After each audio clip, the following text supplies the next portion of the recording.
Good morning friend, তোমরা কে কী করছো? আমি সকাল সকাল মাছ কাটতে বসে গেছি, কারণ মাছগুলো কালকে মরে গেছে। কালকে পুকুর থেকে ধরে আনা হয়েছে, মাছগুলো মরে গেছে, সেই জন্য আজকে সকালেই আমি মাছ কাটতে বসে মোটা মোটা মাছ আজমতলা পুকুর থেকে মা?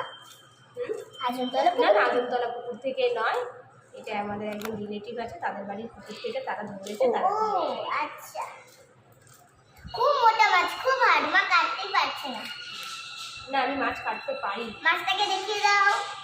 এই যে দেখো, একটা মাছ, আরও মাছ আছে এরকম সব বড় বড় সাইজের। হ্যাঁ ওই যে আছে, আর একটা মাছ আছে খুব মানে ওইটা কি মাছ? ওইটাও সেম মাছ নাকি মা? না না, ওইটা আমাদের গ্রামে আছে, হেপি, খুব লাফায়। ওই কানকো ফেলে দেবো তো। দেখছো মাছটাকে কাটছে। চলো বন্ধুরা, মাছের কি তোমরা comment লাগবে।